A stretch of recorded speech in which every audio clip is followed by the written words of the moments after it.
Ortotis prostetis adalah tenaga kesehatan yang membuat dan menyesuaikan alat bantu seperti brace dan prostesis.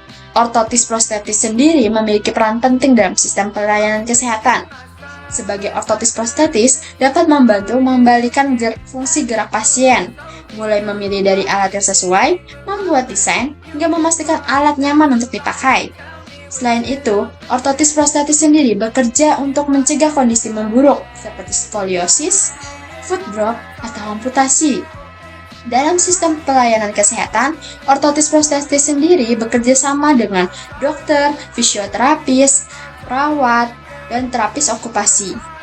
Semua kolaborasi ini bertujuan agar pasien dapat beraktivitas lebih untuk nyaman dan aman.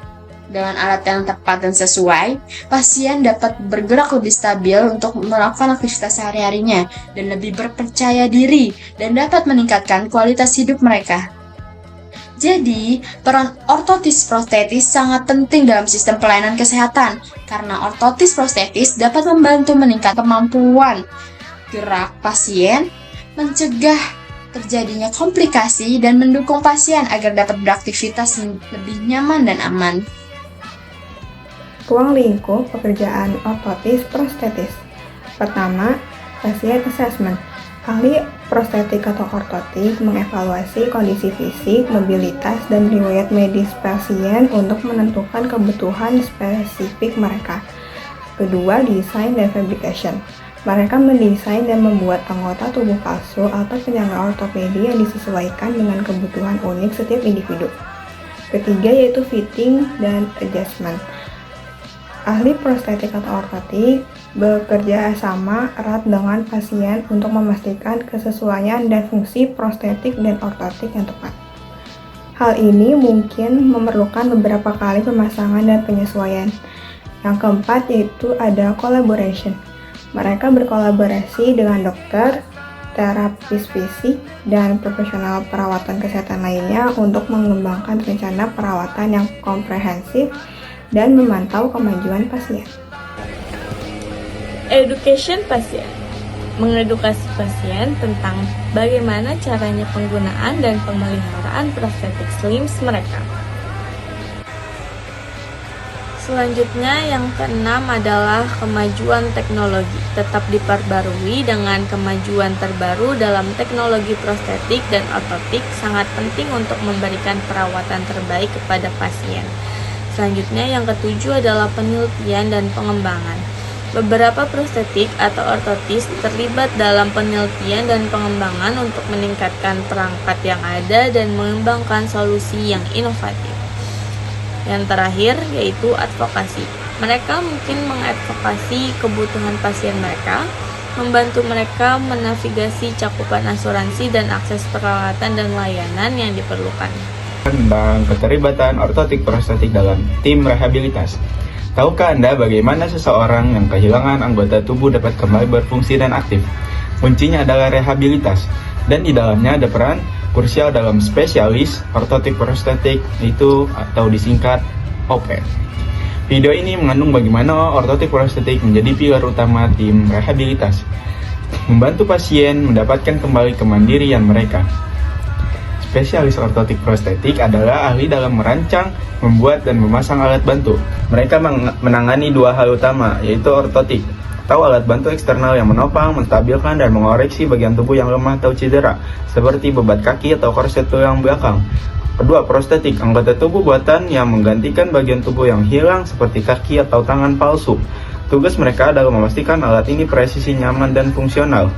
OP bukanlah pemain tunggal, mereka adalah anggota kunci dalam tim multidisiplin.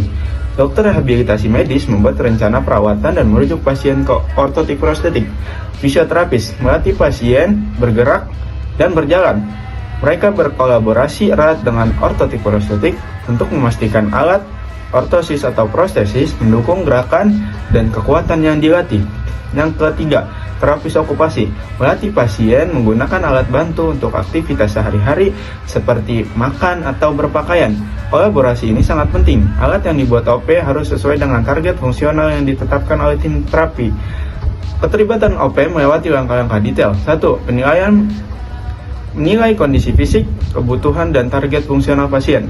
Kedua, pengukuran presisi, membuat cetakan atau pengukuran digital agar alat-alat benar pas, karena kenyamanan adalah kunci keberhasilan. Yang ketiga, uji coba dan penyesuaian, memasang alat dan melakukan penyesuaian detail untuk memastikan keseimbangan dan keamanan pasien. Yang keempat, melatih bekerja sama dengan terapis untuk melatih pasien menggunakan alat tersebut dengan aman dan efektif dalam kehidupan nyata.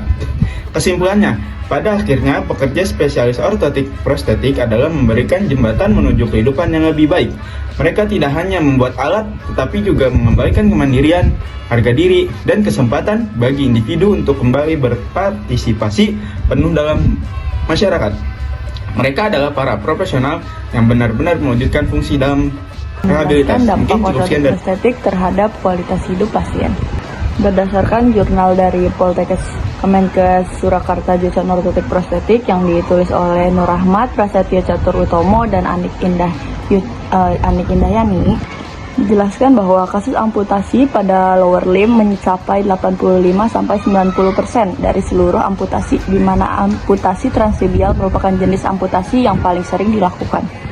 Jadi amputasi transtibial itu adalah merupakan hilangnya anggota gerak pada bagian bawah lutut tepatnya, yang dapat mengakibatkan seseorang tidak mampu bergerak secara fungsionalnya yang normal. Dalam ortotik prostetik, hal yang dapat dilakukan setelah melakukan amputasi adalah memasang prostetis untuk transtibial. Transtibial prostesis adalah alat ganti anggota tubuh yang digunakan di bagian bawah lutut.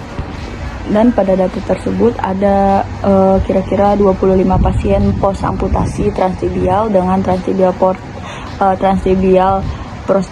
prostetis yang berpartisipasi dalam penelitian tersebut.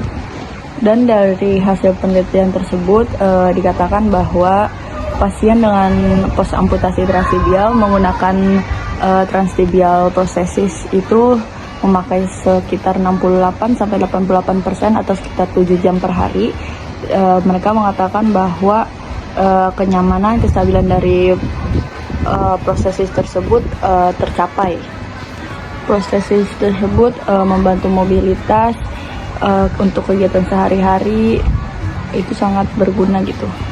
Jadi dapat dibuktikan bahwa komparasi tingkat kemampuan fungsional pasien post amputasi itu sangat dipengaruhi oleh ortotis atau prostetis yang ia gunakan. Jadi mereka lebih baik menggunakan prostetis untuk memudahkan fungsional gerak tubuh mereka.